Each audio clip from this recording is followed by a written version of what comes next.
Bueno, bien, veamos qué vamos.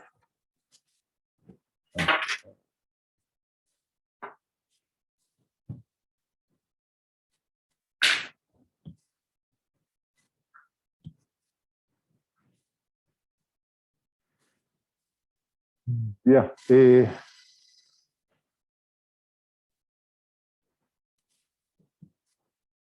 ya, no hay nadie, así que en realidad no tengo mayor información si me escuchan o no me escuchan. ¿Se escucha desde lejos, no?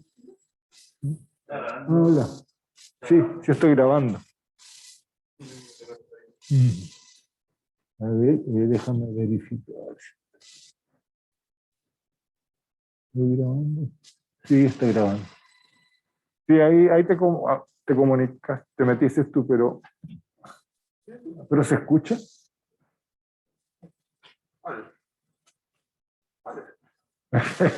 Uno no sabe qué hablar. Ya, ok, gracias. Ya, lo que quiero hacer es la última clase estábamos empezando a ver unos ejercicios, los dejé en el aire, es redondear la solución de esos ejercicios y después ya discutir propiamente lo que vamos a ver en esta materia. De todas maneras, les subí el material principal de la clase, el material que voy a discutir en esta clase. Se lo subí en la clase 19. Bien, en lo que veíamos la clase pasada eran algunas aplicaciones. Básicamente tratar de aprovechar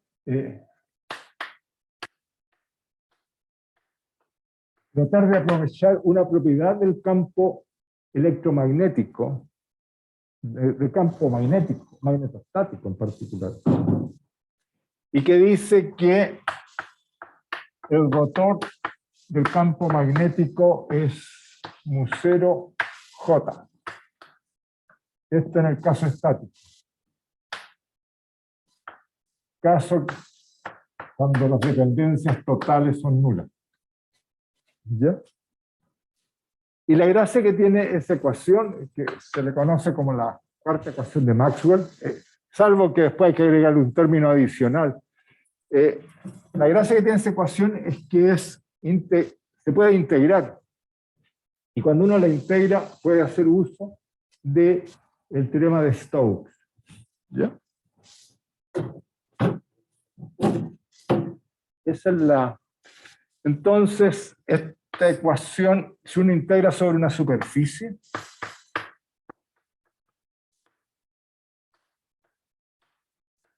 esta la puede transformar vía Stokes en una integral de línea sobre una trayectoria que encierra la superficie de B punto de R. Y esto es igual a la integral de J punto de S, con un mu0 aquí adelante, que es este término de acá. Y esto, por definición, J punto integrado a través de una superficie es la corriente que cruza esa superficie. Entonces, esto es igual a mu0 por I, donde I es la corriente que cruza la superficie S. ¿Ya? Entonces, básicamente, lo que significa esta ecuación es, yo tengo en el espacio un campo magnético, ya, yo lo estoy integrando a través de una cierta superficie, S, ya, que tiene un vector de S, y lo que calculo es, lo que me dice que el rotor de B a través de esa superficie lo puedo escribir como la integral de línea, o sea, es la integral de B a lo largo de esta trayectoria. ¿Ok? Y depende del sentido en que tomo la superficie en este caso sería una trayectoria en ese sentido. Aplica la regla de la mano derecha. ¿Ya? Entonces, y esa integral, que es la integral de línea, debiera ser igual a la corriente que cruza por esta superficie. La corriente que pasa por esta superficie, que la cruza. ¿Ya? Si no hay corriente que cruce esa superficie, la integral vale 0. Y si no, hay que determinar cuánto vale. Esa es una propiedad muy interesante del campo magnético, que es útil de aplicar en problemas que presentan simetría. Estos problemas, los cilindros son buenos candidatos, por supuesto los planos infinitos, etc. Y un ejemplo que les quería mostrar, hay varios, digamos, pero un ejemplo es un plano infinito. Es un plano infinito. Ya, en realidad es un plano así, infinito, en esa dirección, por el cual circula una corriente, una densidad de corriente superficial K. ¿Ya? Y si el plano entra, es perpendicular a la pizarra, se vería así, con la corriente K entrando al plano. ¿Ya? Ese sería el problema. Y la gracia, entonces, a uno, dado ese plano infinito, ¿ya? La pregunta es cuánto vale el campo magnético B en todo el espacio. Es decir, en este caso, al lado derecho y al lado izquierdo del campo magnético. Entonces, este es el típico problema donde uno trata de buscar las simetrías que tiene el... Voy a borrar esta parte del enunciado para que me quede más espacio. Tratar de buscar las simetrías que tiene el problema para ver cuánto puedo avanzar. Lo primero es que al lado izquierdo y al lado derecho, si estoy a la misma distancia del plano, los campos en magnitud tienen que ser iguales, porque no puedo distinguir. Si estoy a la misma distancia, no puedo distinguir un lado del otro. Las direcciones no tienen por qué ser iguales. Ya habíamos conversado sobre eso. Y en este caso, las direcciones de los campos son contrarias, que apuntan en ese sentido. Entonces, los campos, y pongo esto como un eje, llámenlo X. Entonces, B de X es igual la magnitud a B de menos X. Ya, esta es una propiedad.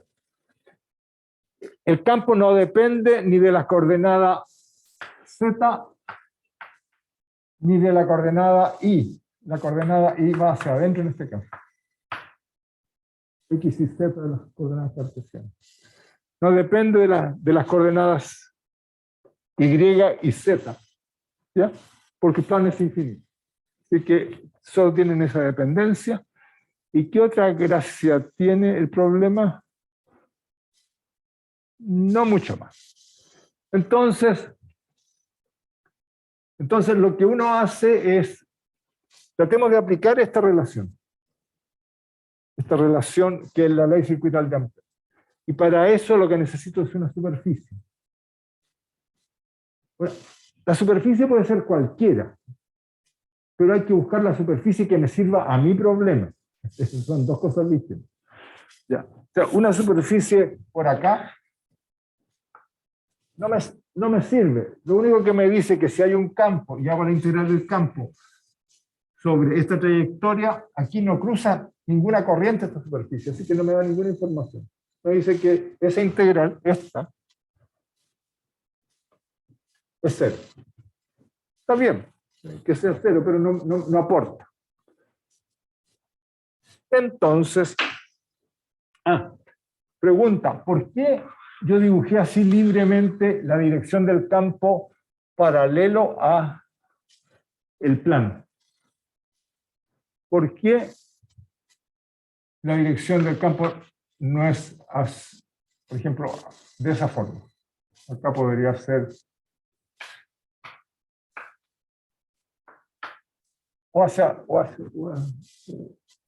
o apuntando hacia la zona del plano. ¿Por qué? La dirección son paralelas al plano. La distancia entre cada punto hace que al final con el número de la mano. La regla de la mano.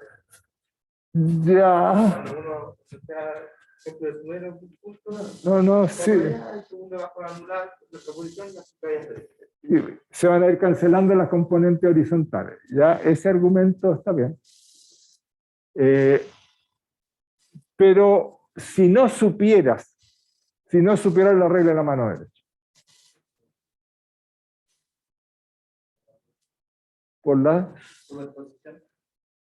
pero es que no conoces la regla de la mano derecha. Entonces no te sirve porque tú no puedes aplicar, no puedes decirme que aquí en un punto el campo tiene la contribución del equivalente a una línea que está en esa posición y aplico la regla de la mano derecha, porque eso es lo que estás pensando. Entonces te sale un campo para acá, pero que es compensado con un campo simétrico que tiene que ser asá. Entonces se eliminan las... No, como esto. Uno es así y el otro es así. Es asá. Entonces se eliminan las componentes horizontales y queda un campo así. ¿Ya? Pero estás usando la regla de la mano derecha. Pero yo les digo, eso también se cumple, pero imaginen que no se han dado cuenta de esa parte. Entonces, ¿por qué el campo para este problema? Miren, es por una propiedad del campo que ya la mencioné, pero ustedes la pasaron un poco por alto. Yo sé que uno la pasa por alto porque... Y tiene que ver con lo siguiente. Una propiedad del campo dice que no existen cargas magnéticas que sean fuente o sumidero de líneas de campo magnético. ¿Ya? Por lo tanto, las líneas de campo magnético son cerradas. ¿Ok? Si yo tengo un campo en cualquier punto del espacio, cualquier parte, que no sea paralelo, imagínense que viene en esta dirección, esa línea de campo, al ser cerrada, tiene que seguir para acá. Y me va a cruzar la zona donde hay corriente. Entonces se produce, entre comillas, una interrupción del campo, porque hay una corriente que está circulando por el plano conductor y hay una línea que intenta cruzarlo. Y eso viola, pues se genera una llegada de campo magnético y una salida de campo magnético. Y eso viola la idea de que hay una fuente de campo magnético. Eso no puede ser, por el hecho que las líneas de campo resultantes tienen que ser cerradas. Para este problema, la dirección del campo magnético resultante no puede ser otra que paralela, en distintos sentidos, pero siempre paralela al plano donde circula la corriente.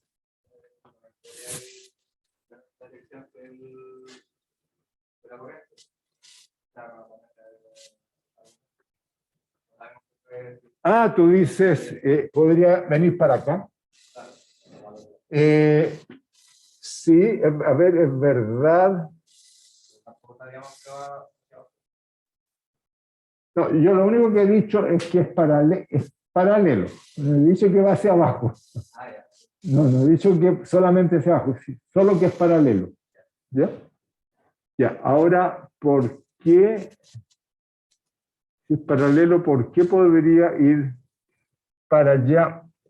Lo que pasa es que el campo magnético, y es por la definición de campo magnético, nunca puede tener la misma dirección de la corriente. Entonces, tu opción queda fuera. El potencial magnético vector puede tener la dirección de la corriente. Sí, pero no el campo magnético. ¿Ok? Eso también es una propiedad, está aquí. Es la regla, esa es la regla de la mano derecha. No, pero estoy usando no estoy haciéndolo explícito. Estoy usando solo las definiciones que tenemos. No, está bien. Está medio amarrado el argumento, pero un poco. Es para que se un poco que pensaran, ¿no? Que son elementos que a veces hay que meter al problema para detalles que son simples, que son intuitivos, pero uno muchas veces no sabe muy bien el por qué ocurre eso. Ok. Ya, esa era una duda. Ya, entonces, si quiero aplicar la ley circular de Ampère, tenía que elegir una superficie y voy a elegir un candidato que parece natural, mire, que es de esta forma.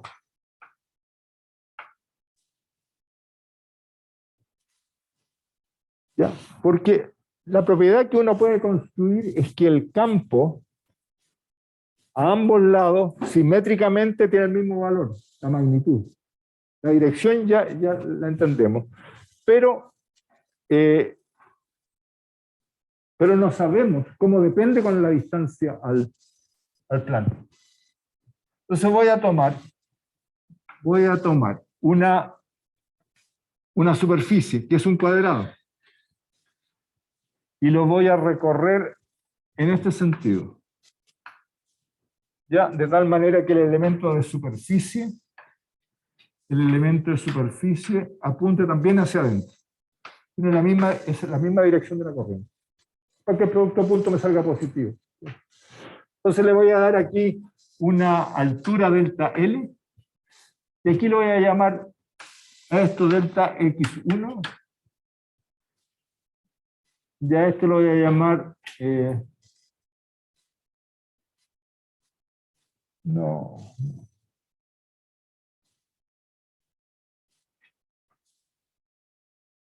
ya.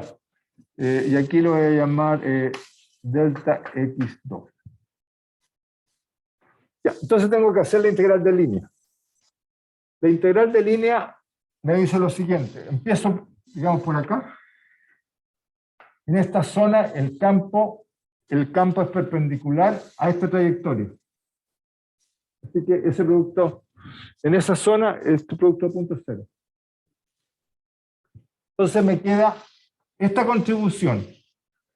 El campo tiene esta dirección. Entonces, el lado de allá me queda B evaluado en delta X1, que es la distancia a la cual está el campo magnético, por delta L. Este pedazo de trayectoria no contribuye, y después este también contribuye. Estoy recorriendo la trayectoria en este sentido, pero el campo también está en ese sentido. No, espera.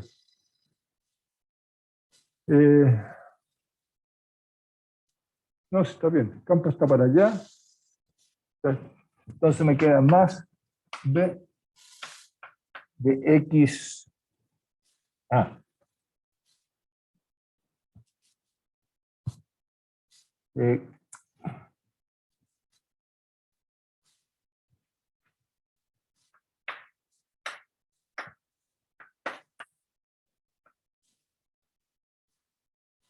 En menos X2 es igual a por delta L.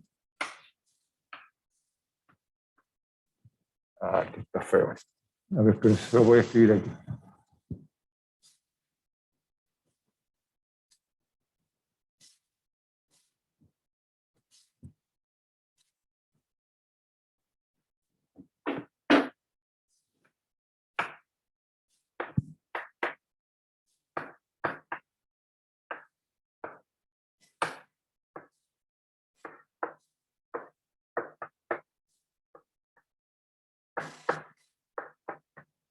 Ya. Y la integral, esto me dice lo siguiente, que B a lo largo de esta trayectoria, en este pedazo,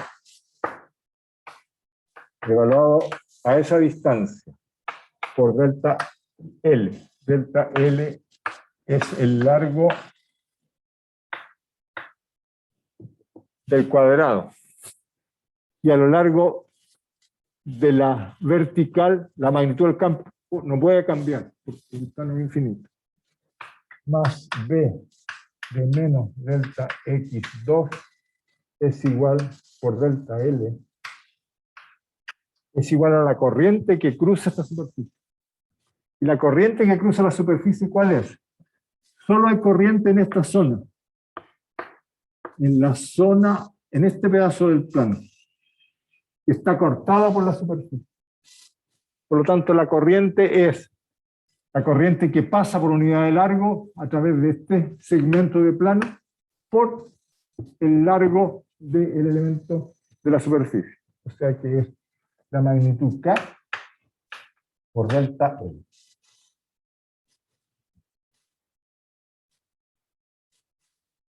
¿Ok?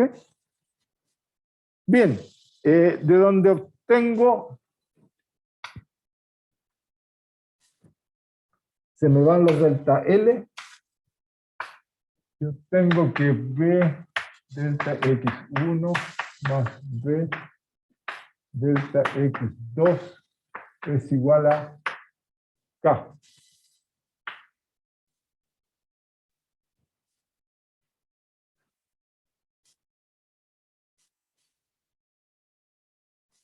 Ya. Si estoy en un punto simétrico, si la magnitud de delta X1 es igual a la magnitud de delta X2, ya, estos términos debieran ser iguales y me queda dos veces B en delta X1 igual K. Por lo tanto, B en delta X1 es igual a un medio K.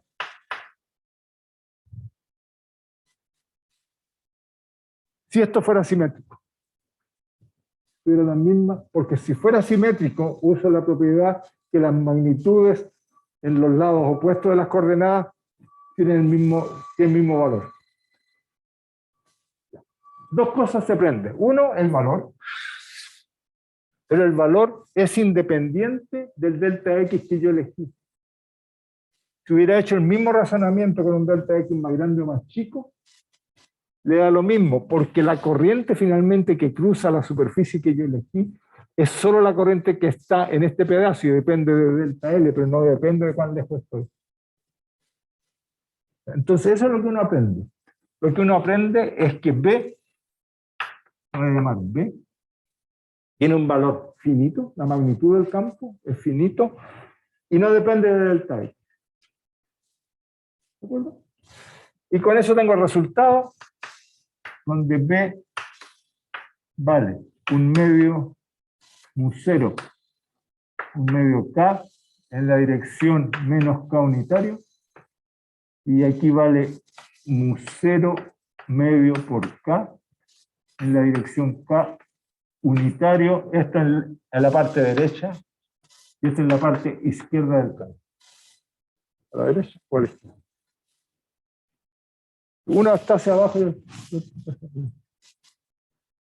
Y ese es el cálculo. Bueno, está hecho en detalle en el apunte también, pero digamos, así funciona como uno sigue los pasos. Ahora, yo les sugiero que hagan el problema como si no conocieran esta ley y tomaran para un punto cualquiera, vean las contribuciones de un elemento de plano en ese punto. Ahora, un elemento de plano, por donde circula una corriente, es equivalente a tener el plano puesto así y tomar la contribución de un hilo de corriente. O sea, es como si tuvieran un alambre por el que circula una corriente que es K por un espesor delta Z.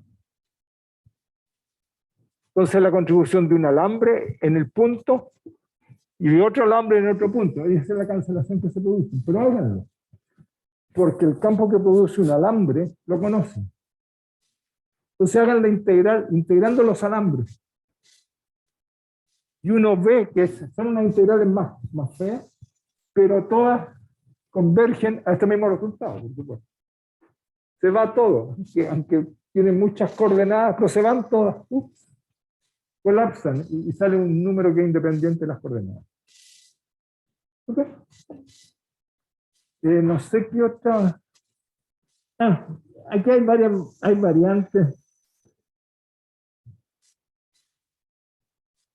Hay variantes de esto. Bueno, variantes de esto hay muchas. El problema que es típico, que aparece por todos lados, es que uno pone... variantes de estas son, por ejemplo, darle un plano de espesor finito, donde lo que hay aquí es un J. Pero esto tiene un espesor. Es el mismo problema. Lo que pasa es que, tienen que estar con alerta y hay que saber reconocer las cosas, ¿cierto? Porque hay que reemplazar en ese resultado el K en función del J por delta. Eso es todo. ¿Ya? Y fuera de los planos funciona idéntico. Pregunta, ¿qué pasa? ¿Qué pasa entre medio del plano? La típica pregunta de control, que nunca uno la ha visto. No, pues porque todo pasa piola. Y yo le digo, tengo este ejemplo, ya, es clarísimo, este se ve igual. Pero si me quedo callado, ustedes también pasan tranquilos, y después les preguntan al control, bueno, ¿y el campo entre medio? ¿Hay o no hay?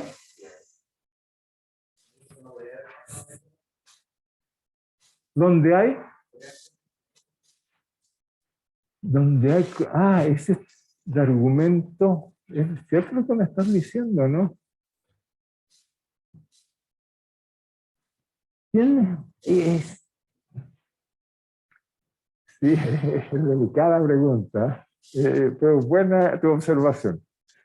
Es buena tu observación, pero el problema es un poquito más sutil que lo que yo dije. Yo dije que cuando había un plano y aquí había una corriente, no puedo tener una línea de campo cruzando la corriente. Ya. Pero aquí en realidad tengo dos superficies. Tengo la zona exterior, tengo una superficie, después tengo la zona entre las dos superficies por donde está circulando la corriente y después está la superficie externa. ¿Ya? Entonces el problema habría que ver con mucho detalle cómo está la distribución de esa corriente.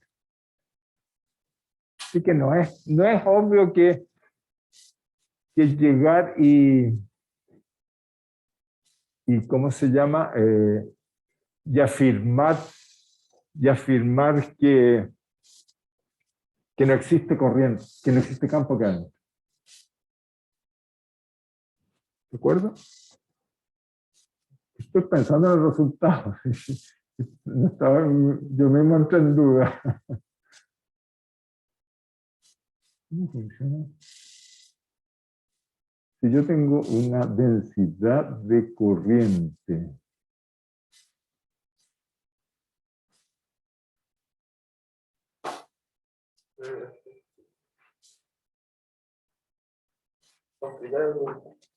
no, si no es complicado. No, yo creo que el resultado es así.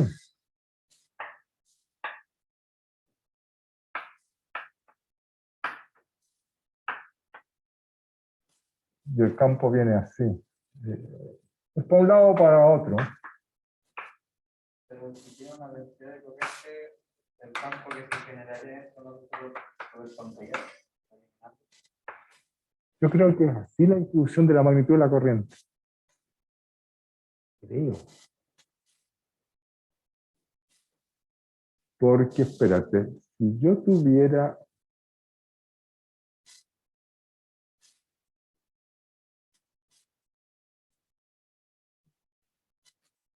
Espérate. Si yo tengo aquí y tengo aquí, y tengo J y tengo J. Y este apunta para acá, y ese apunta para acá, justo. Ya. El punto de simetría entre los dos planos Ahí justamente el campo tiene que ser cero. Aquí.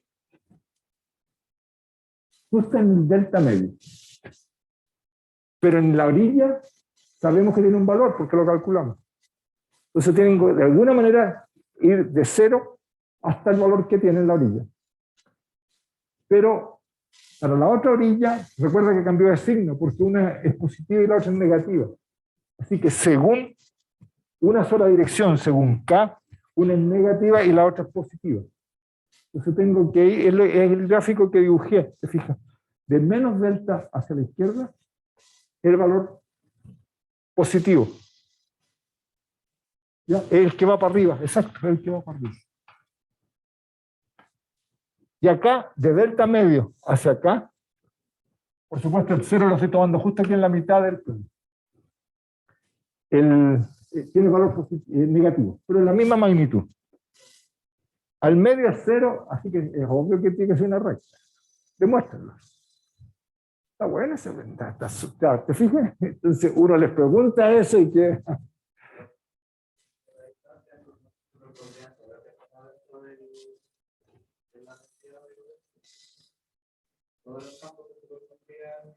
No, ¿por qué depende de la distancia en esta zona?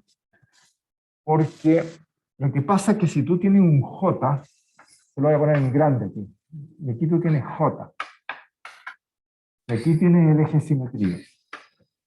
¿Ya? Para calcular B, tú tendrías que tomar una trayectoria de ese tipo. Y esa, claro, la altura no va a importar porque sale en todas partes y se elimina, pero esta distancia depende de X. ¿Te das cuenta? Entonces, es verdad que la magnitud son iguales en X y menos X, ¿ya? Pero la corriente que está cruzando por la superficie que tú elegiste, depende de X, linealmente con X. Porque si J es el dato, la corriente que cruza la superficie en este caso sería J por la altura, por delta L, por 2X. X por no, X. Por eso que varía. El razonamiento es idéntico, pero en este caso varía con X. Porque no toda la corriente está encerrada en la superficie que elegiste. ¿Ok? ¿O de acuerdo todo? En la casa, perdón, en la casa hay alguien conectado, nadie.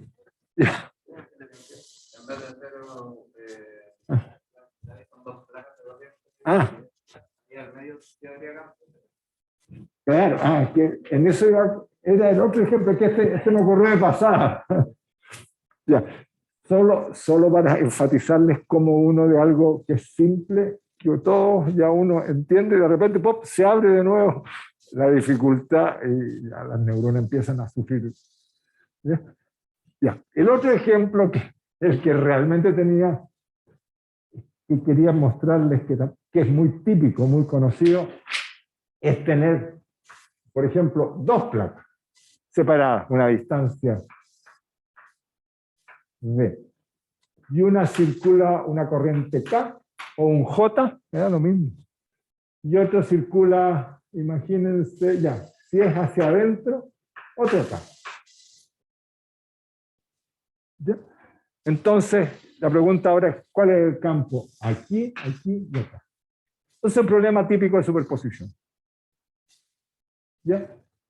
Si yo esta la ignoro, va a haber un campo en esta zona y en esta zona. Y acá hacia arriba. ¿De acuerdo? Si este la ignoro. Entonces, si pongo la otra, esta me va a generar un campo hacia arriba y hacia abajo. Esa configuración les da B igual 0 aquí al medio, y acá me da dos veces el B que ya calculamos. ¿Ya? Pues son aplicaciones directas, son fáciles. Esa es la que me preguntaban, ¿no? Entonces, tú juegas. Si hace circular la corriente en sentido contrario, ya va a haber campo adentro y afuera es cero. Es como un condensador. Bueno, no bien porque el campo no depende de la distancia. Ah,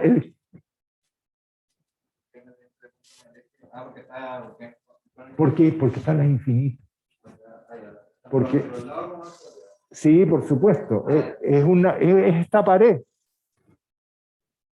Mi plano es esta pared y estoy a un lado del plano. Así que yo esté aquí o esté acá, estoy siempre, como estoy a la misma distancia de todos los puntos. Ese es el argumento, cuando los planos son infinitos. ¿Ya? Y por eso desaparece la dependencia en esas coordenadas. ¿Ok? Ya. Y este es el equivalente, esta combinación, uno puede armar cosas parecidas a los condensadores, pero con corriente. Las zonas del espacio donde solo el campo magnético concentra el campo magnético y en otras partes lo anula. Y que igual es una gracia, porque ustedes tienen una placa y hay circulación de corriente, genera campo, y ustedes quieren acotar dónde existe el campo. No quieren que el campo les perturbe otra zona donde no hay interés. Le ponen otra placa con la corriente circulando en el sentido correcto y la anulan. Y eso pasa en la realidad. Ok.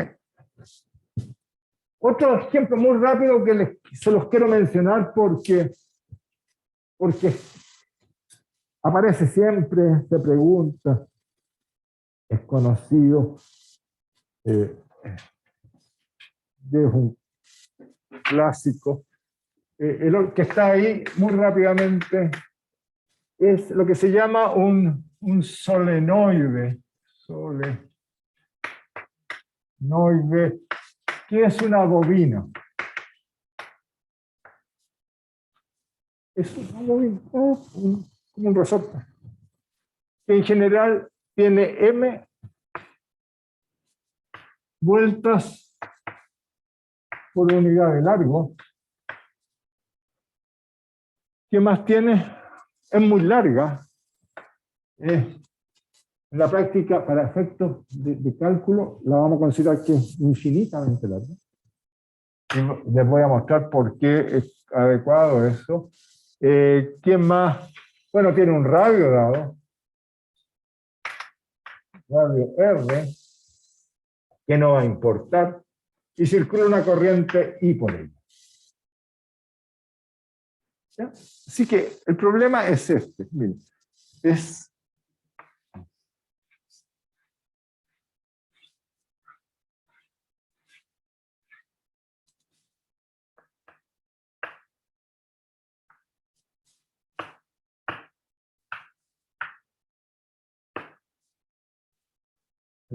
y aquí habrá un eje de simetría, y este es el radio R de la bobina. Eso es un solenoide o una bobina. No, sí, un inductor también se le llama.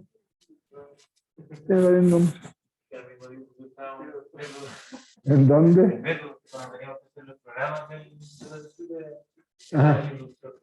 Inductor la llaman. A ver, esto es una bobina, no es nada un inductor.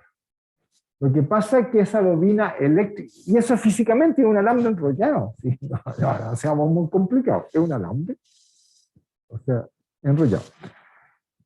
Enrollado en torno a qué, puede estar en el aire, puede haber aire o vacío en el interior, pero puede haber un medio material, puede haber un pedazo de madera, usar un cilindrito de madera para hacer el enrollado, ¿ya? Y lo dejo adentro, pero en la medida que elija un medio material inteligente, cambian notablemente las propiedades de ese aparato, ¿ya? Y los medios materiales interesantes desde el punto de vista magnético son el fierro, el cobalto y el níquel, los materiales que se llaman ferromagnéticos. Eso tiene unas propiedades muy encachadas porque aumenta enormemente el flujo magnético. cuando estoy en presencia de esos medios. Todos los demás medios son transparentes a los campos magnéticos. Estoy en el vacío, estoy en la madera, estoy en el vidrio, da lo mismo. No afectan prácticamente a Quito, pero al campo magnético. Salvo esos medios materiales. Así que uno es de qué hago lo que se llama el alma de la bobina, ¿ya? El cilindro en torno al cual va. ¿Ya? Eso es un elemento. Ahora, eléctricamente esa bobina tiene una propiedad, ¿ya? Y esa propiedad se le llama la inductancia de la bobina. Y yo creo que de ahí sale este nombre de inductor. ¿Qué? Es la propiedad física, ya, que me relaciona la cantidad de campo magnético que pasa aquí por la superficie de la bobina con la corriente que circula por la bobina. Ese concepto de inductancia es equivalente al concepto de capacidad que veíamos en relación a los campos eléctricos. ¿Ya? La inductancia es una propiedad que relaciona flujo magnético con corriente. ¿Ya? Y es una característica propia de lo que yo construyo. Si mi bobina tiene más vueltas, por unidad de largo tiene menos vueltas, qué núcleo le pongo al medio, etc.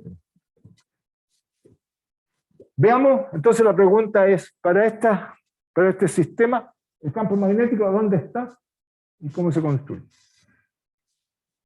Y el modelo que uno hace es este. Imagínense que ese es el núcleo, y esto corresponde a los enrollados que están dando vueltas. Fíjense, ustedes tienen un enrollado, hacen un corte aquí, y lo que van a ver, estas son las vueltas del alambre que va dando vueltas, ¿cierto? Viene por aquí. Por ejemplo, si lo hacemos circular la corriente de esta forma,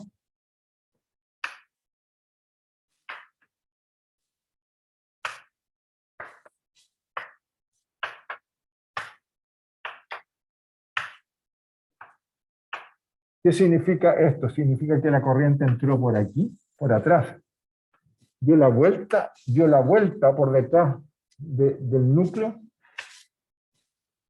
y después se metió al núcleo por acá y volvió a aparecer por acá y va dando vueltas. ¿La ven? Enrollada. Es esta misma que le pegué un corte. Entonces ustedes la verían así. Entonces hay m vueltas por unidad de largo. Estas normalmente se supone que están muy apretaditas, unas al lado de otras, bien apretaditas. Y es para que, no, entre comillas, no se arranque el campo magnético. Esa es la forma que se hace, y la suposición aquí es que está muy larga. ¿Y por qué la suposición es muy larga? A ver, dos cosas. Uno, aquí hay un eje de simetría. Uno tiene que ver con la dirección de los campos. ¿Ya? Y para tener una idea, piensen lo siguiente, piensen que aquí está saliendo una corriente. Si sale una corriente, aquí hay una zona de campo magnético así. Pero al lado hay otra zona de campo magnético del mismo tipo.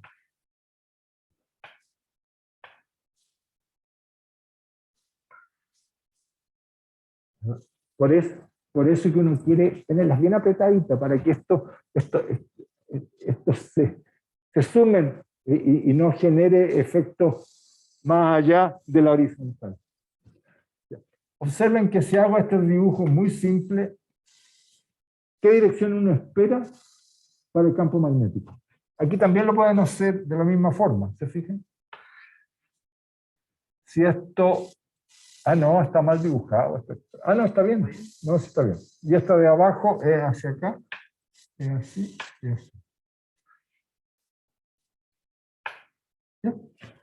Vean, en el interior apunta siempre hacia acá. Porque se van sumando. Y en el exterior aparentemente apunta hacia acá. Y estas otras apuntan hacia acá. ¿Ok? Bien. Ahora, los puntos de simetría son, en torno al eje, lo que está abajo, la magnitud del campo, abajo o arriba, tienen que ser igual, a la misma distancia del eje. Es porque que esta cuestión es muy larga. Uno espera que si los campos tienen esta dirección, si esto fuera finito, los campos serían algo así como esto. Deformándose.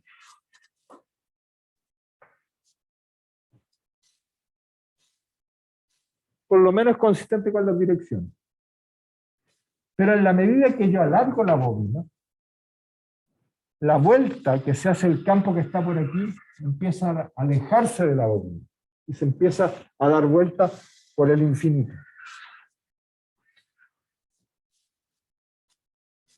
Así que uno espera que en la medida que la bobina sea muy, muy larga, haya campo adentro y aquí afuera tienda a desaparecer. Y en estricto rigor, en el límite, uno espera que sea cero. Es un argumento con los dedos lo que estoy dando, ¿no? Pero la intuición sirve. Uno lo puede calcular y demostrar explícitamente que es así en el límite, pero es un cálculo medio pesado, no vale la pena. ¿Okay? Entonces, si uno sospecha la forma del campo, el resto es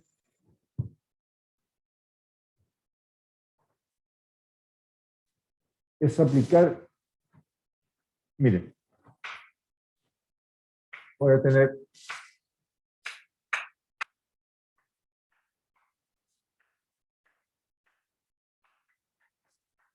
ya. Este es mi eje de simetría. Veamos afuera. El campo aquí, voy a llamarlo afuera, de afuera, deben ser de la misma magnitud, si estoy a la misma distancia del eje, por la simetría que tiene la bobina. ¿De acuerdo? Entonces, tomemos una superficie gaussiana de este tipo, que corte totalmente a la bobina. ¿Ya? Tengo la bobina, le hice un corte y ahí dibujé mi superficie gaussiana. No es gaussiana, es mi superficie de Stokes. ¿De acuerdo? Entonces, si el campo sospecho yo que tiene la dirección paralela a la bobina, tanto arriba como abajo, ya, y esto tiene un largo en esta zona delta L, y aquí en esta zona no importa porque el campo en el límite bobina infinita, los campos son siempre perpendiculares a esta dirección. Entonces la integral a lo largo de la trayectoria C de D punto de R va a ser 2 veces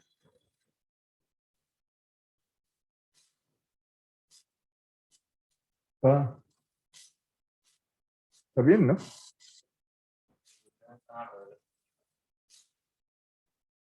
A ver, déjame.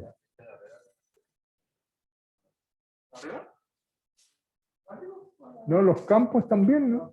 ¿Qué quiero sacar?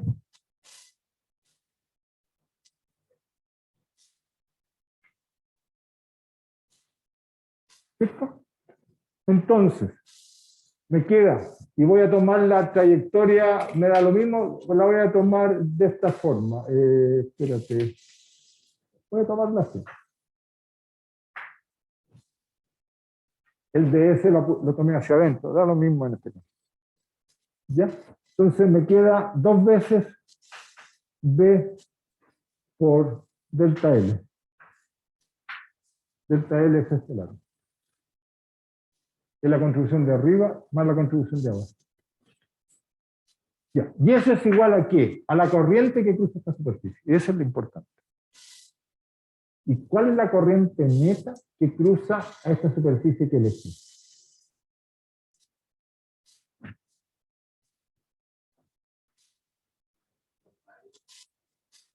La corriente.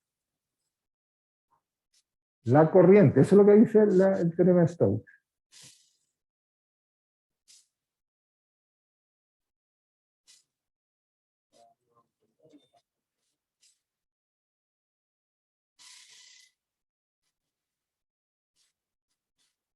Si está dibujado ahí, ¿cuál es la corriente? Sumen las corrientes algebraicamente. ¿Qué corrientes cruzan esta superficie? Esta y esta. ¿Hacia dónde? Hacia afuera. Más estas corrientes que cruzan la misma superficie, pero están entrando ahora, porque la corriente está dando vuelta. Entonces la corriente neta para esta superficie es cero.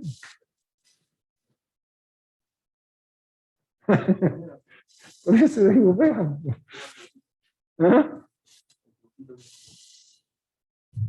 Pero es que en este dibujo tenías que tomar la superficie aquí.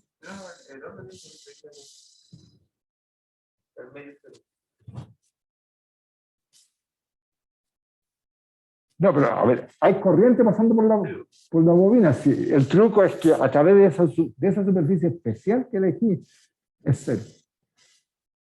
Porque aquí hay corriente. Aquí hay corriente, de hecho voy a usar ese resultado. Así que B es cero. Afuera. ¿De acuerdo? Entonces, lo mismo hago, pero ahora aquí adentro. Es fácil darse cuenta que si estoy a la misma distancia del eje, el campo tiene que ser del mismo valor. De nuevo por una simetría. Entonces, para calcular el valor en un punto, voy a tomar una superficie chica. Voy a tomar esta superficie. Por ejemplo, estas chicas. Esta superficie.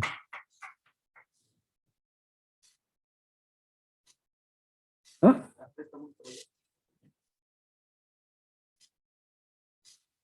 ¿Perdón?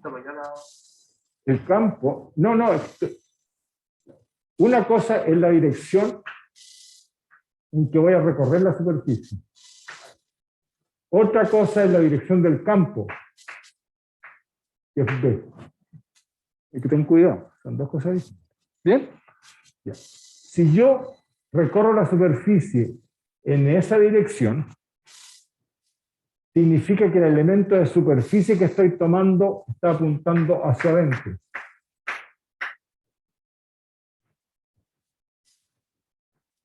¿De acuerdo? La corriente está saliendo de la superficie, así que hay un producto punto que me da un menos, que me va a compensar el producto punto entre este desplazamiento y esta dirección del campo. Así que hay un menos a los dos lados de la ecuación que se me van ahí. ¿Ok? Entonces, si yo aplico la ley circuital de Ampère a lo largo de esa trayectoria que les dibujé ahí, aquí no hay contribución, acá no hay contribución, acá tampoco, porque son perpendiculares, acá fuera es cero, me queda esta, que me da un signo menos, me da menos B por el delta L, suponiendo que B apunta hacia la derecha, porque el DR apunta hacia el lado contrario. Y eso es igual a la corriente que cruza esta superficie. Pero de nuevo, la superficie, el elemento de superficie apunta hacia adentro y la corriente está saliendo de la superficie. Entonces, ¿cuánto vale la corriente total que cruza esta superficie? Salvo el signo menos. ¿Cuánto vale? Vale I, porque es la corriente. Pero I es la corriente que pasa por una espiral. Por continuidad, ¿se fijan? Si yo entro por aquí la corriente allá abajo, va pasando la corriente por cada espiral. ¿Y cuántas espiras tengo en este elemento delta L de largo? M por delta L.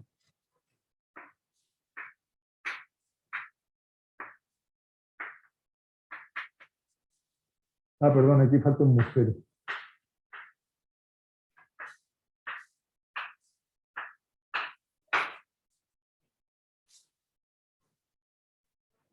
Es constante. Recuerda que M es el número de vueltas por unidad de largo. ¿De acuerdo? Esto sería equivalente a que si en lugar de poner la bobina así, tuviera yo una luza, un papel alusa de aluminio, e hiciera un cilindro, e hiciera circular por la luza, por el manto de ese cilindro formada con la luza, una corriente. entonces tendría una densidad superficial de corriente, K. ¿Ya? Pero funciona igual. Y ese sería el K que circula por esta. Porque algunas veces el dato se los dan de esa manera. Tienen una superficie cilíndrica. ¿A ti te gustan los cilindros? Cilindros para usted, caballero. ¿Ya? Pero no en forma bobinal, sino como una corriente, como una película de corriente que está circulando sobre el manto. ¿Sí? Pero el análisis es idéntico. Y K, la corriente por unidad de largo, corresponde a M por I.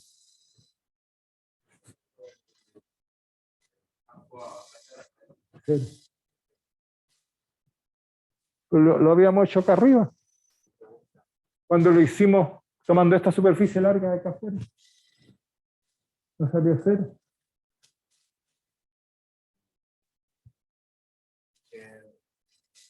Lo vi como la suma, como da la misma, cualquier lado que tome igual no. Sí, claro. No, pero a ver, recuerda, aquí abajo la saqué, ¿no?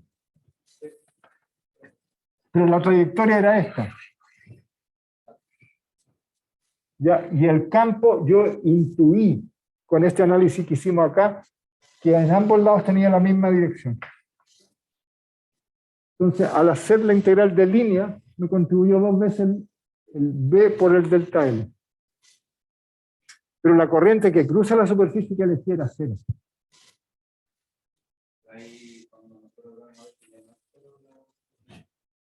En este caso de acá arriba no. No, porque primero traté de calcular el campo fuera. Y después, conociendo el campo fuera, traté de calcular el campo adentro. Entre esta zona y esta zona.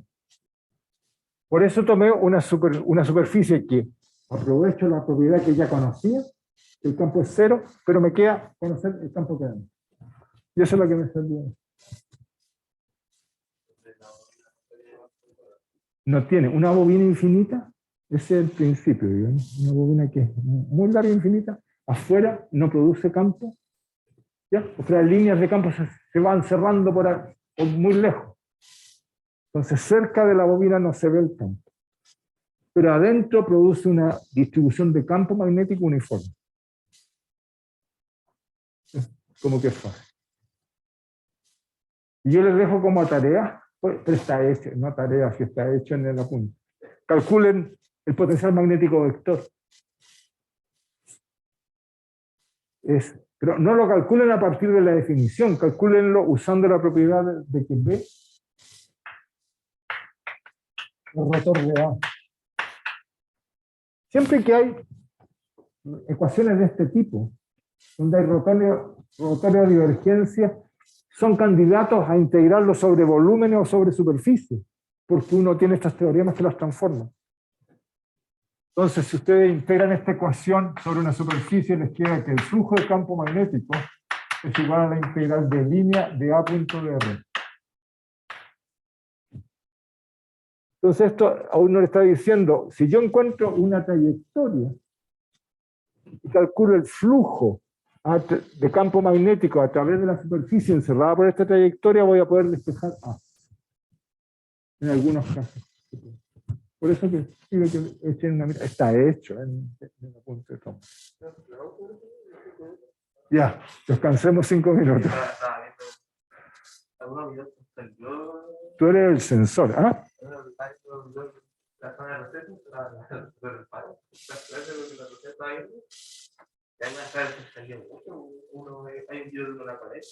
Sí. Ah, me aproveché, porque estaba solo, no me paraba nadie, no se cansaba nadie.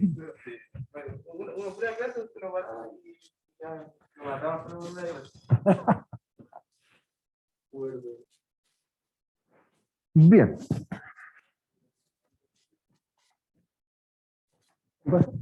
Mecánica es peor que electromagnética. ¿En qué sentido? Ah, es raro eso, porque mecánica es mucho más intuitivo. Ah, sólido. Sí. Está más difícil ya.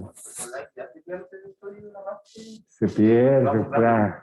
Es que, claro, es que los cursos, a ver, los cursos de matemática uno los puede repetir, o sea, porque son pasos. Pero los cursos de física como que te tienen que ubicar. Normalmente un problema en física está asociado a un dibujo que representa una realidad y uno tiene que ubicarse, usted tiene que identificarla, si no le cuesta mucho. ¿Ves? ¿Qué pasa?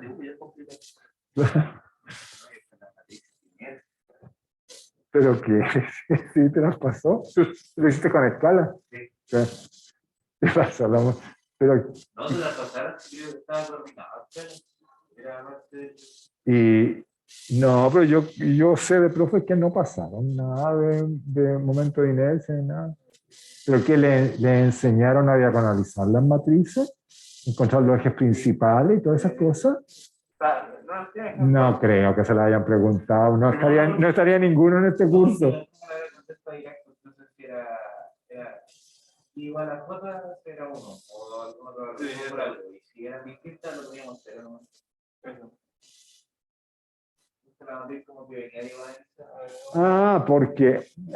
Por supuesto, porque por construcción identificaban cuáles eran los ejes principales.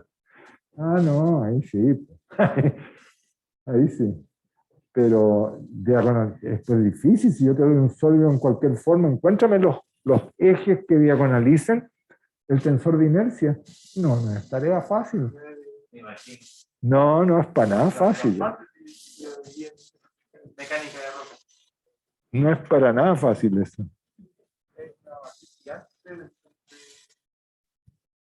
Sí, pues sí. Me llevan un poco de oficio, le escribí calcula matriz con salda. Esto ya lo vi en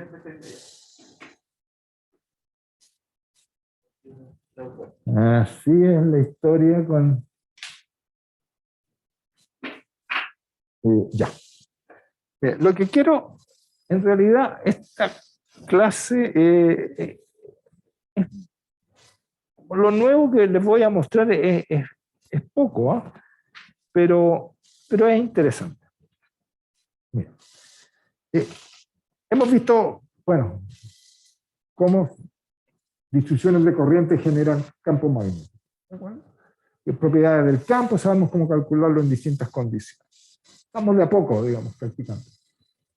La pregunta que se presenta en el caso del magnetismo es la misma que se presentaba en el caso de la electrostática. Que hay situaciones en que o las corrientes son muy complicadas, la fuente es muy complicada, o el cálculo que uno necesita hacer no es tan detallado como la fórmula general indica, de tal manera que uno puede tratar de tener un esquema de hacer cálculos aproximados de estos campos magnéticos. ¿Ya? Eso es el espíritu de lo que uno llama la expansión multipolar de los campos magnéticos. La expansión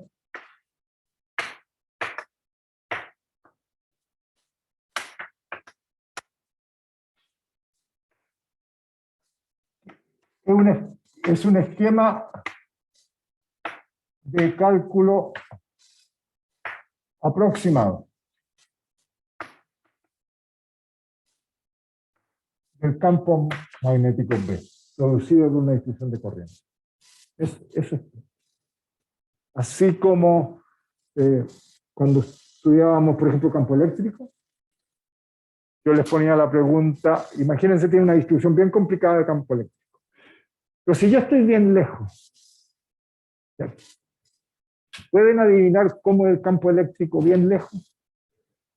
La respuesta en general es sí. ¿Y cuál es esa forma? Es como si yo muy lejos veo solo una carga ubicada por allá.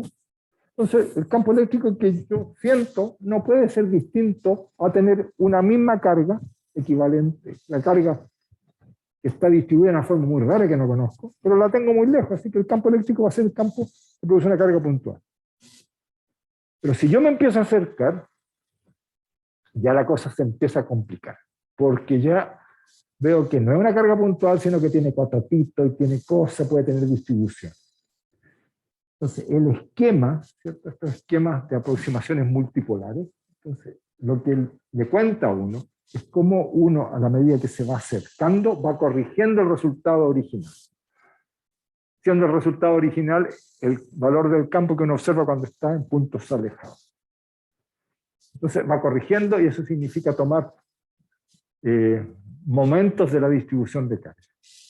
Y es muy parecido a tomar cosas como los momentos de inercia, pero a niveles de más rango, digamos. Es cómo se van distribuyendo las cargas. Lo mismo pasa con las corrientes. Si yo estoy muy lejos de una fuente de campo magnético, si estoy tan lejos como en el caso eléctrico, ¿qué verían ustedes?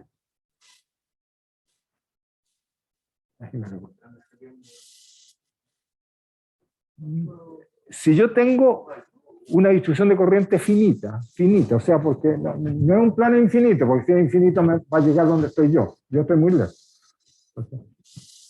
Siempre todo esto se refiere, los métodos aproximados se refieren a una cosa finita, porque si no siempre estoy en el infinito, así que no tiene sentido. Entonces, pues, si yo tengo el celular es una mezcla, una maraña ahí de corrientes, dando vueltas chiquititas. Si ustedes están cerca y ponen un detector, van a medir algún tipo de mínimo campo magnético que están produciendo esas mínimas corrientes que circulan. Si yo me pongo en el infinito, ¿mido campo magnético o no? ¿Y por qué mido campo eléctrico y no mido campo magnético? Por el campo eléctrico estábamos de acuerdo que medíamos, veíamos por lo menos, lo veíamos. Y me dicen que si hay puras corrientes,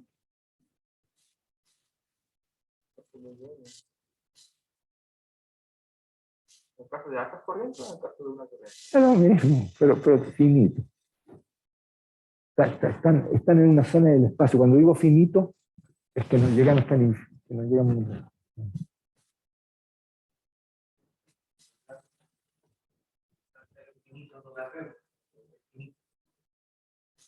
Pero la carga puntual también era finita. Pero la ves, el efecto lo ves.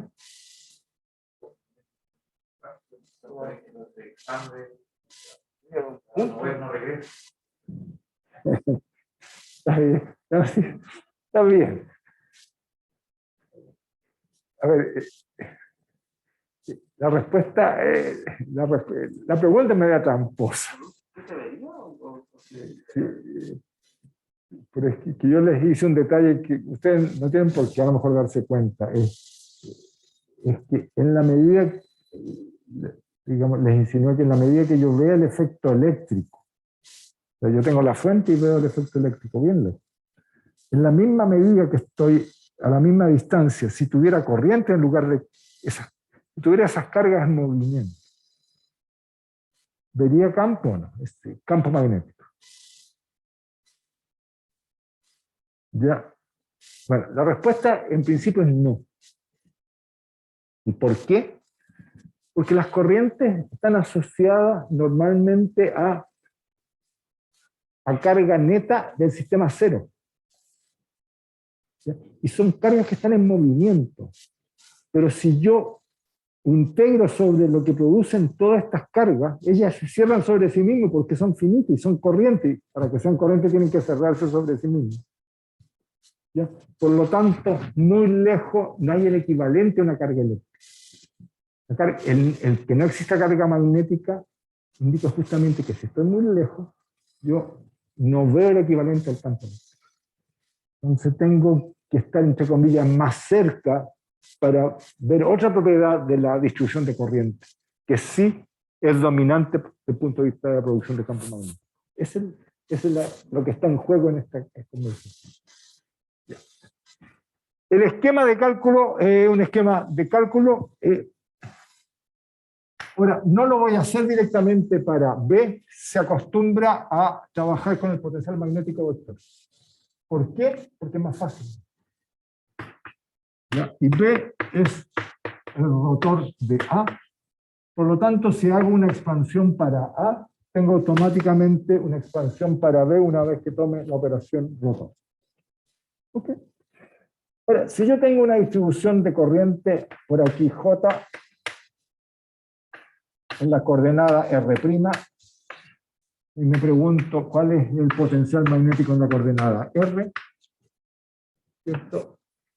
A, en el punto R, en mu0 partido por 4pi, la integral de J de R', en el volumen de la distribución de corriente partido por módulo de R menos R'. Ahí va. ¿Ya? Eso es para A, potencial magnético. Ahora, en la práctica, y lo que sigue fluye bien, si lo siguiente es válido en la práctica, eso es para que no se compliquen cuando hagan cálculo. A ver, lo que quiero es ubicarme en puntos alejados de la fuente. Ahora, los puntos alejados de la fuente es esa distancia. Es la distancia R menos R'. Esos son los puntos alejados de la fuente. No es el vector R. ¿De acuerdo? Porque la fuente, tengo la fuente allá, tengo el origen acá y tengo el punto acá. La distancia física entre la fuente y el punto donde estoy calculando es esta. No tiene nada que ver con el origen. Pero los resultados normalmente se expresan en función de la distancia R. Por lo tanto, para que tenga sentido, significa que el punto origen uno lo ubicó en algún punto de simetría de la fuente. ¿Ok? O sea, se aplica todo lo que sigue y sale mucho más fácil. Es, por ejemplo, si yo tengo una espiga, yo podría tomar, por la que circula una corriente I, yo podría tomar el origen aquí, calculo aquí la coordenada R' y calculo el campo en ese punto. Yo les aseguro que ustedes hacen eso y calculan A o calculan B y van a sufrir un buen poco solo porque el origen lo tomaron en un punto raro, complicado. Entonces tienen que expresar todos los vectores de la distribución, los R' y el diferencial, de tal manera que describan la configuración que les doy. Todo se simplifica si toman, por ejemplo, O en el centro del círculo donde circula la corriente. Entonces, la física es la misma. Si toman O aquí, y este es el punto R, y este es la coordenada R'. Entonces, cuando uno dice en este caso, R es mucho mayor que R', lo que está diciendo la distancia donde calculo el campo magnético es mucho mayor que las dimensiones de la fuente, porque esas están caracterizadas por R'. Mientras que en este caso eso no tiene mucho sentido, porque la distancia relevante es esta. ¿Okay? Ojo con eso. En las fórmulas, en general los textos, y yo tampoco he sido muy cuidadoso en explicitarlo en las fórmulas, porque las matemáticas se ponen más feas. Pero si tienen claro que en realidad la elección inteligente siempre del origen es aquella que coincida con la simetría de la fuente, están listos, ya no, el resto no hay que preocupar. Bien, lo que hay que hacer es buscar un método para aproximar esa ecuación y tomando en cuenta esta explicación. Observen lo que hay que integrar, sobre todo las coordenadas primas, que están aquí abajo. Pero me interesa el campo para puntos R mucho mayor que R'. Entonces, si me interesa que R es lo mismo que módulo de R, y R' es lo mismo que módulo de R', entonces para el caso R mucho mayor que R'. Lo que tengo que hacer es buscar una aproximación para el término del integrando R menos R'.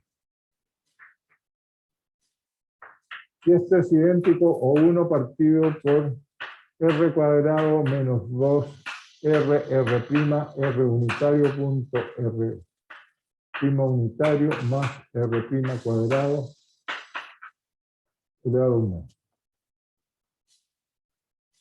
Es la magnitud entre los vectores.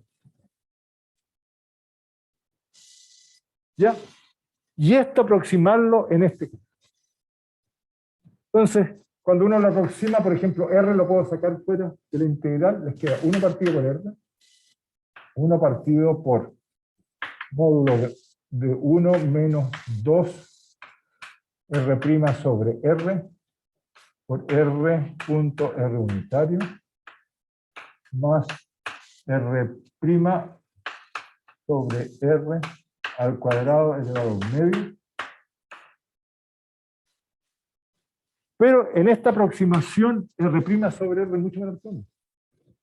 Entonces, este término es mucho más chico que este. Porque este es el producto punto de los dos vectores, R y R'. Entonces hay un coseno teta, que a lo más vale 1. O menos 1. Se mueve entre menos 1 y 1. Así que este término, a lo más vale R' sobre R. Que es mucho más grande que este que es R' sobre R, pero al cuadrado. Ya que R' sobre R es menor que 1 en sí. Así que este lo puedo botar en esa aproximación. No me miren con cara de susto.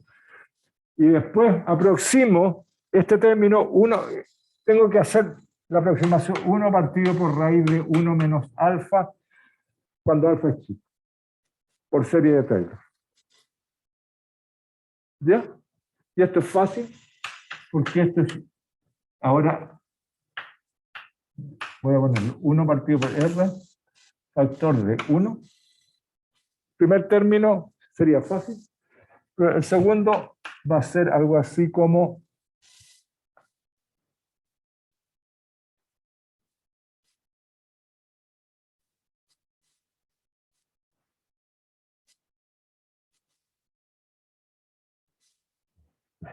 estoy inventándolo. Estoy inventándolo, pero tiene que ser algo así como R' sobre R.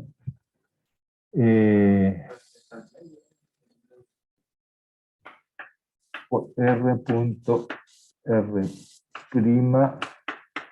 más término, y lo tengo aquí para que esté funcionando más.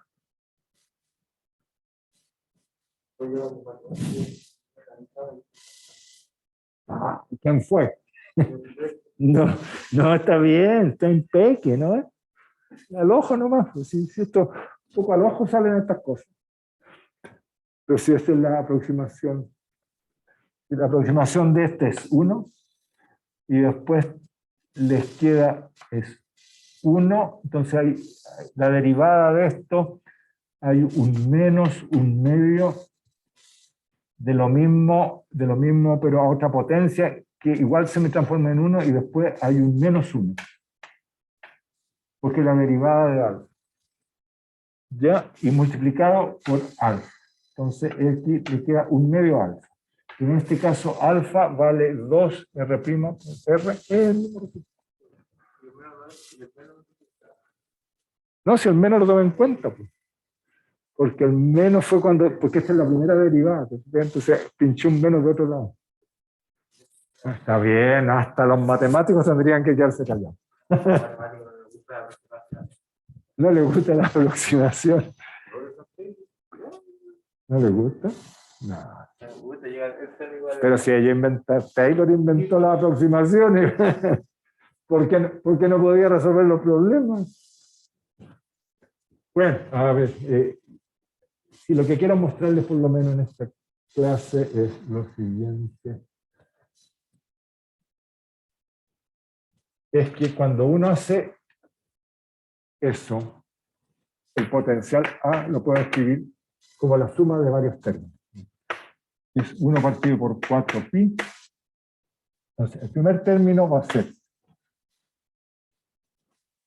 hay un 1 partido por R que lo voy a sacar fuera de la integral, y el primer término es este, el 1, por lo tanto me queda aquí la integral de J de R' partido por integrado sobre todo el volumen.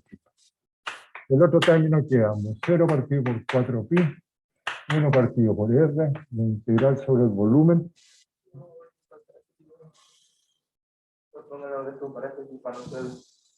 Es que todos los términos después son distintos. No, si lo hice a propósito. Entonces me queda el término que sigue, me queda R', R' partido por R,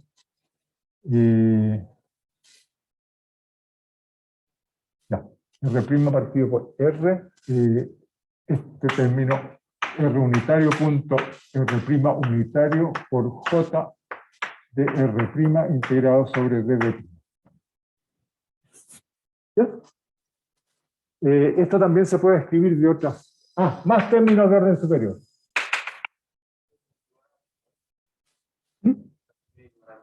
Sí. Ya. Lo que quiero mostrarles es aquí. Esta integral. Observen que es una integral de la corriente sobre todo el volumen donde ella existe. Pero como es finito, esa integral, no importa cómo me la den, pero si es finita la distribución de corriente, tiene que ser 0. Porque es un vector. Entonces, si es finito, el vector parte en algún lugar, se da n vueltas, pero tiene que terminar en el mismo lugar. Son corrientes. ¿Ya? Las corrientes no pueden irse solas a cualquier parte.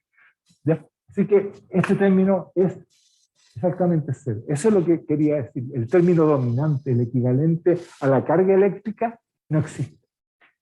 Porque no existe carga magnética y las corrientes por sí solas no pueden actuar a primer orden. Entonces, el primer término es el que viene. Claro. Pero tiene otra dependencia en R.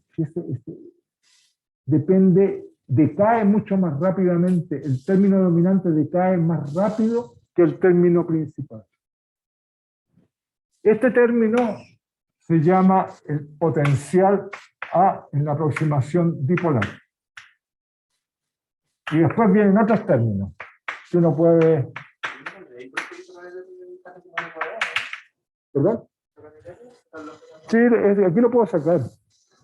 Entonces, lo que a uno le interesa es tratar de aproximar, por lo menos por el término bipolar más todos los otros términos, donde A bipolar, por lo menos de esta expresión más el 0 partido por 4pi, 1 partido, miren, lo voy a escribir así, 1 partido por R cubo,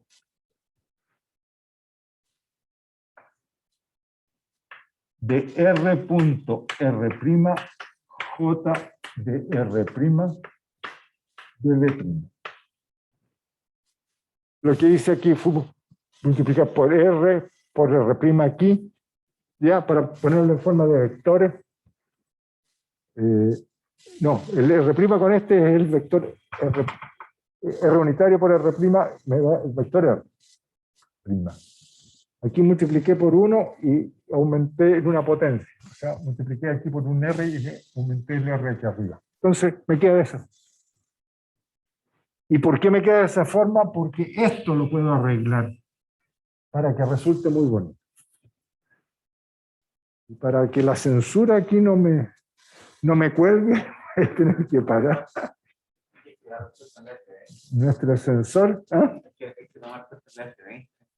¿Por qué? Que tienen otra clase. Claro, bueno, vaya. Bueno, ya, seguiré con esta discusión la próxima clase, no se preocupen. Sí. Ya, vamos un poco más lento, pero está bien.